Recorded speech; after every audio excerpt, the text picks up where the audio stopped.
માથાભારે સજ્જુ કોઠારીની મિલકત પર બુલડોઝર ફર્યું। સુરતમાં ચુસ્ત પોલીસ બંદોબસ્ત વચ્ચે ડિમોલિશન સરકારી જમીન પર દબાણ કર્યું હતું।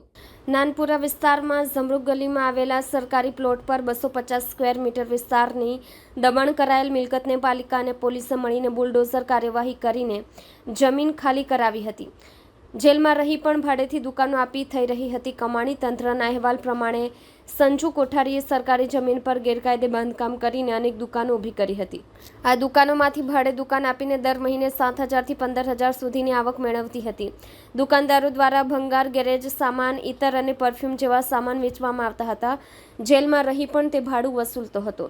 પાલિકા અને પોલીસના અધિકારીઓ સ્થળ પર પહોંચીને કામગીરી શરૂ કરતા દુકાનદારોએ દુકાનમાંથી માલ સામાન કાઢવા દોડાદોડી કરી હતી। ઇતર અને પરફ્યુમ ડબ્બાઓ, ભંગારના પોટલા, ગેરેજના ટૂલ્સ તેમજ અન્ય સામાન લોકો હડબડીમાં બહાર લાવતા જોવા મળ્યા હતા। જો કે તંત્રએ લોકોને સમય આપીને દબાણ ખાલી કરાવ્યું હતું। સરકારી જમીન પર દબાણ કરી કમાણી કરતો સંજુ કોઠારી પોલીસ રેકોર્ડમાં પહેલેથી માથાભારે। હાલમાં પણ તેના વિરુદ્ધ અઠવા પોલીસ મથકમાં બંદૂક બતાવીને ધમકી આપવાના કેસો નોંધાયા છે। ડીસીપી વિજયસિંહ ગુર્જરે જણાવ્યું હતું કે છેલ્લા ઘણા સમયથી આ સરકારી જમીન પર ગેરકાયદેસર બાંધકામ કરીને ભાડેથી લોકોને જમીન અને દુકાન આપી રહ્યો હતો। જ્યારે તે જેલમાં હતો ત્યારે પણ અહીંથી ભાડું વસૂલતો હતો, જેથી આજે ડિમોલેશનની કાર્યવાહી કરવામાં આવી છે।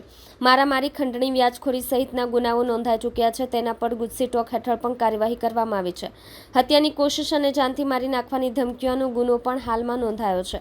હાલ તો જેલમાં છે। કેટલાક ગેરકાયદેસર બાંધકામ કરવામાં આવ્યા છે તેની માહિતી મેળવવા માટે તપાસ ચાલી રહી છે।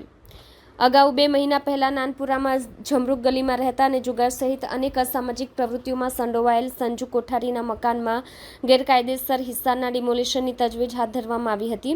ઉચ્ચ પોલીસ અધિકારીઓ સાથે ચુસ્ત પોલીસ બંદોબસ્તની હાજરીમાં સેન્ટ્રલ ઝોનના દબાણ ખાતાના કર્મચારીઓ દ્વારા સંજુ કોઠારી ગેરકાયદેસર मकान हिस्सा ने धराशायी करायो હતો। अठवा में नानपुरा एरिया में जमरू गली के पास में एक आरोपी है सज्जू कोठारी करके लुखा तत्व है यहाँ का। उसके घर के पास में सरकारी ज़मीन पे उसकी मदद से दबाण हुआ था।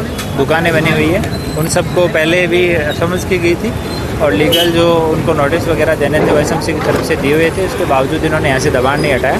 तो अभी एसएमसी और पुलिस की टीम मिलकर यहाँ से दबाण जो है वो दूर कर रही है और ये 250 स्क्वायर मीटर जितनी जगह है जिस पे ये लोगों ने अलग अलग तरीके का दबाण किया हुआ है। तो आज ये हम लोग दूर कर रहे हैं। सर, पहले भी संजू कोठारी पे कार्रवाई की गई है, फिर कितने कब्जे किए कोई सभी जितने लुके तत्व हैं इस तरह के सबके ऊपर कार्रवाई होगी। उनके हमने उनके गुनाहों की, उन्होंने बेल पे हैं, उनकी बेल की कंडीशन का वो भंग कर रहे हैं, उसकी उनने जो प्रॉपर्टी अर्जित कर रखी है खुद के नाम पे या बेनामी, उन सब की हम लिस्ट तैयार कर रहे हैं और उस पर जिस तरह से एजेंसियों के साथ में संकलन में रह के जैसे जैसे कार्यवाही आगे बढ़ रही है वैसे वैसे कार्यवाही हो रही है और ये कंटिन्यू चलती रहेगी।